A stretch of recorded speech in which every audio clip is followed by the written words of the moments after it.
Hello दोस्तों, स्वागत है आप सभी का एसएससी में। तो जैसा कि आप सभी को पता है, अकॉर्डिंग टू एसएससी कैलेंडर, जो एसएससी कैलेंडर यहाँ पे दिसंबर के लास्ट दिनों में एसएससी ने रिलीज किया था, उसके हिसाब से यहाँ पे एमटीएस, जिसको हम बोलते हैं मल्टीटास्किंग स्टाफ, ये क्या होते हैं मल्टीटास्किंग स्टाफ? क्या इसमें एज क्राइटेरिया होता है? क्यों ये वैकेंसी आप सभी लोगों के लिए अच्छी है? क्यों आप लोग, वो लोग भी भर सकते हैं इसको जो गवर्नमेंट जॉब की तैयारी कर रहे हैं, जिनका अभी फर्स्ट फेज है। मान लीजिए अभी 10th पास इसमें एक तरीके से क्वालिफिकेशन होती है, तो यहाँ पे वो बच्चे भी दे सकते हैं जो अभी अभी जिन्होंने 10th पास किया है। तो यहाँ पे उनको पता चल जाएगा कि भविष्य में जब वो गवर्नमेंट जॉब की तैयारी करेंगे तो उन्हें किस प्रकार से क्वेश्चन आ सकते हैं, किस प्रकार से उन्होंने अपना लेवल आगे देखना है। यहाँ पे और एक और चीज मैं आप लोग को बताऊंगा किस हिसाब से आप लोगों ने यहाँ पे प्रिपरेशन करनी है। देखिए यहाँ पे अगर हम लोग चलेंगे तो ये हो गया आपका एमटीएस। देखिए ये होता है एमटीएस। तो यहाँ पे ना आप 2022 में इसकी वैकेंसी देखने को नहीं मिलेगी, मतलब 2022 में इसकी वैकेंसी नहीं आई, 2023 में इसकी वैकेंसी आ रही है जो कि 2022 की है। ये आप देख रहे हो, ये क्या हो गया 2022। अब इसमें ना दो वैकेंसी होती है, एक होता है एमटीएस नॉन टेक्निकल स्टाफ और एक होता है हवलदार, जो कि एमटीएस के अंतर्गत आता है। ये आता है आपका सेंट्रल बोर्ड ऑफ, यहाँ पे आप देख रहे हो ये आ जाएगा central board of narcotic, central board of indirect tax and custom. इसमें हवलदार की वैकेंसी है जो कि एमटीएस के अंतर्गत आता है। ये वैकेंसी दो आती है और यहाँ पे देखिए 17 जनवरी यानी कि कल या परसों आपको इसका नोटिफिकेशन देखने को मिल जाएगा और अप्रैल 2023 में इसका एग्जामिनेशन है। अब हम देख लेते हैं कि भाई क्या एज क्राइटेरिया होता है, क्यों आप लोग के लिए जरूरी है। देखिए यहाँ पे दो एज क्राइटेरिया है, एक तो है 18 से 25, दूसरा है 18 से 27। ये जो 18 से 25 है ना, ये 18 से 25 ये एमटीएस और हवलदार के लिए जो कि सीबीएन में है, डिपार्टमेंट ऑफ रेवेन्यू इसके अंतर्गत आता है, सीबीएन के अंतर्गत डिपार्टमेंट ऑफ रेवेन्यू। दूसरा यहाँ पे एक हवलदार होता है जो कि CBI, central board of indirect taxes and custom, जो कि डिपार्टमेंट ऑफ रेवेन्यू का है। तो ये फ्यू पोस्ट है एमटीएस की, ये 18 से 27 है पहला।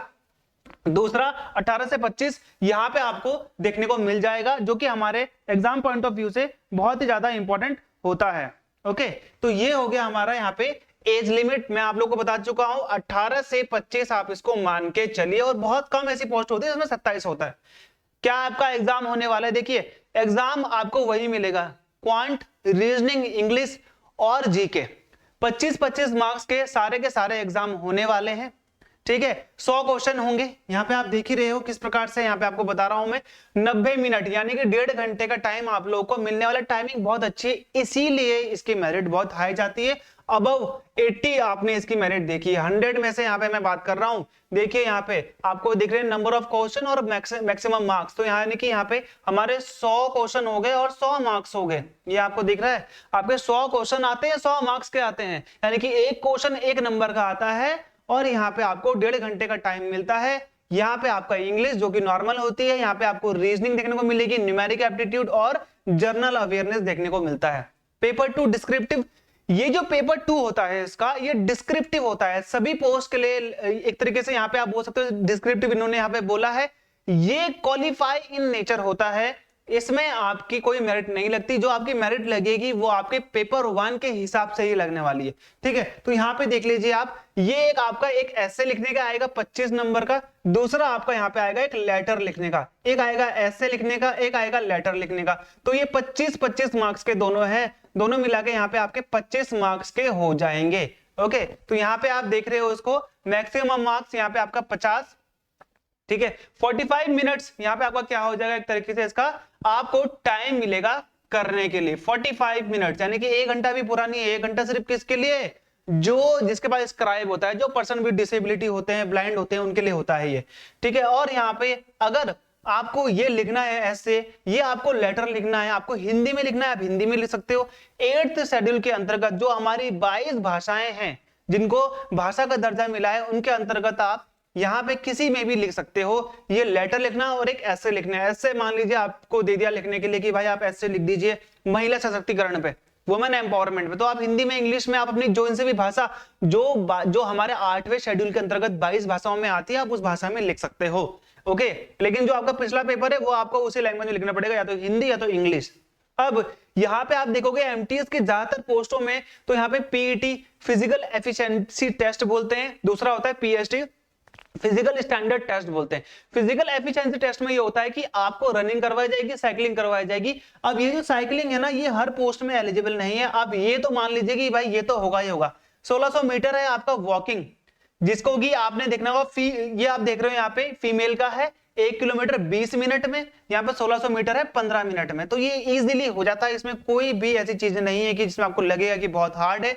ये साइकिलिंग है, ये बहुत इजी है। ये भी आपका यहाँ पे क्या है, आपका एक तरीके से आप इसे बोल सकते हो 3 किलोमीटर है 25 मिनट में, जो कि बहुत ज्यादा इजी है। तो ये हो गया आपका पीईटी। तो देखिए ये जो पीईटी है मैं आपको बता रहा हूं, यहाँ पे ये किसके लिए, हवलदार इन सीबीआईसी एंड सीबीएन, बाकी किसी एमटीएस की पोस्ट के लिए नहीं है, ये आपने ध्यान देना है। ये आपका हो गया यहाँ पे फिजिकल स्टैंडर्ड टेस्ट। तो ये फिजिकल स्टैंडर्ड टेस्ट आप देख रहे हो यहाँ पे मेल के लिए और फीमेल के लिए। तो 157.5 सेंटीमीटर ये क्या है, ये तरीके से हाइट है, और रिलैक्स लेवल मिलेगा 5 सेंटीमीटर का किसको, यदि वो गढ़वाली है, एसामीज है, गुरखाज है, ओके, या फिर किसी शेड्यूल्ड ट्राइब का मेंबर है। चेस्ट 76 है बिना फुलाए हुए, और आपको 5 सेंटीमीटर फुलानी है। देखिए आपकी भले ही 80 हो चेस्ट, लेकिन अगर आपने 5 नहीं फुलाया तो यहाँ पे आप फेल हो जाओगे।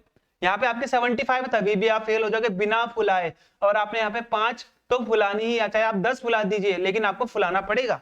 ओके, तो यहाँ पे आप फीमेल का आप देख रहे हो हाइट 152 सेंटीमीटर, सबसे कम है, इतना तो होना चाहिए। वेट आपका 48 होना चाहिए, और 2 केजी का वेट आपको रिलैक्सेशन मिलेगा गुरखास, गढ़वाली, एसएमएस को, और जो भी यहाँ पे एसटी के लोग हैं। ओके, तो यहाँ पे मैं आप लोग को बता चुका हूं कि एमटीएस यानी कि 10वीं पास वालों के लिए कितनी बड़ी वैकेंसी होने वाली है। अब आप ये मान लीजिए 2021 में जो वैकेंसी आई थी 7,7200 कम से कम इसकी वैकेंसी थी टोटल। तो ये जो 7200 वैकेंसीज थी, यहाँ पे आप देखोगे कि इसमें बहुत ज्यादा सिलेक्शन जो रेशियो होता है बहुत ज्यादा टफ नहीं होता है, ठीक है। आप लोग इसको भर सकते हो एज अपनी नॉलेज के लिए, अपने एक्सपीरियंस के लिए। जो भी 10th पास बच्चे हैं उनको पता चलेगा कि भविष्य में हमें किस प्रकार से एग्जाम्स देने हैं, ये आपको समझना है। 10th पास के लिए वैकेंसी आने वाली, कल निकलने वाली है। हमारे साथ आपने लाइव जुड़ना है, अगर आपने एक कोर्स लेना है हमारे द्वारा, जो कि हमारे द्वारा पढ़ाया जाता है आप लोगों को, तो आप जरूर हमारे साथ जुड़ें। हमारे द्वारा आपको इसकी एक बहुत अच्छी कोचिंग, इसकी एक बहुत अच्छी एक तरीके से प्रैक्टिस करवाई जाएगी। मॉक टेस्ट देना ना भूलिए। क्वांट, रीजनिंग, इंग्लिश और जीके, ये आपने ध्यान रखना है। ये 4 आप लोगों को पढ़ने हैं। बहुत से बच्चों का यहाँ पे कंसर्न ये रहता है कि वो लोग सब चीज की तैयारी कर रहे होते हैं, तो उनको ये नहीं पता होता है कि हमको किस लेवल का यहाँ पे पढ़ना है। तो यहाँ पे आपने इस चीज को ध्यान देना है कि आप जितना हो सके मॉक टेस्ट लगाएं।